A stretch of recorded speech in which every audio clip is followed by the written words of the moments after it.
কতটা সহজ সরল এমন ভাবে কথা বলতে পারে। ভাই ভিডিওটা দেখলে আপনিও হাসতে হাসতে শেষ হয়ে যাবে। সম্পূর্ণ ভিডিওটা দেখুন। মাদক অভিযানে পুলিশ সোহরাওয়ার্দী উদ্যানে গেছিল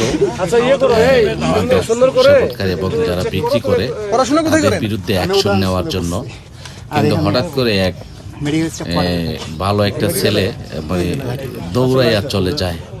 তো আসলে উনি ভাবছে যে এখানে কি জানি কি হচ্ছে, অনেকগুলা পুলিশ, এই জন্য উনি ভয়ে তারপর পুলিশের দাওয়াকে যখন চলে যায় তখন উনি আবার পুলিশের হাতেই আটক হয়। বিস্তারিত ভিডিওটা দেখুন, ওনার কত সুন্দর কথাবার্তা এবং ওনার টেকনিশিয়ান কথাগুলো শুনলে আপনাদের কেন বৃষ্টিতে বিচ্ছু কেন? মোটরসাইকেল আছে? কোথায় মোটরসাইকেল?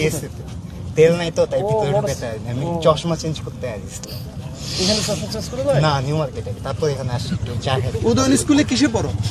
আমি স্কুল পাস করছি, কলেজ পাস করছি। এখন কি করো উদয়ন থেকে? এখন এই তো চলতেছে। এই তো চলতেছে মানে কি? তুমি কিছু একটা করো? বেকার? না, ঢুকতেছি আমি পাঠাও এক্সপ্রেস, এই পাঠাও বলে সুন্দরবন এক্সপ্রেস। বাসা কোথায় তোমার? Medical staff college. তোমার বাবা কি করে? আমার বাবা ঢাকা মেডিকেল কলেজের লাইব্রেরিয়ান ছিল, এখন যেটা। আচ্ছা, না এটা না। Thank you. আর তোমার যে দাঁত ব্রাশ করো না কতদিন? দাঁত ব্রাশ করতেছি।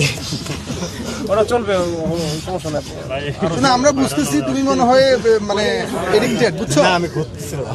এই খাওয়া দাওয়া তুমি এখানে আর আসবা না, ঠিক আছে? এখানে আর আসবা না, কম খাই, ঠিক আছে? খাওয়া দাওয়া যাবে না। আর এই শোনো, ওই যে নিজ দায়িত্বে বাবাকে বলবো একটা এই আছে না মাদকদ্রব্য, ওই যে রিহ্যাবিলিটেশন সেন্টার, রিহ্যাবিলিটেশন সেন্টারে রিহ্যাব যেটা বলে ওইটাতে করতে হবে, করে তোমার যে যতটুকু প্রবলেম আছে এটাতে কমায় সলভ করে ফেলো, না হলে এটা আস্তে আস্তে বাড়বে। পরে তো মনে করো বিয়ে শাদী করবা, সংসার করবা, সুন্দর করে থাকবা। কত সুন্দর স্মার্ট ছেলে তুমি। আর কানে এটা আগে থেকে একমাত্র ছেলে নাকি তুমি? খোলা যাবে ছোট থেকে, একমাত্র ছেলে। আচ্ছা, ঠিক আছে।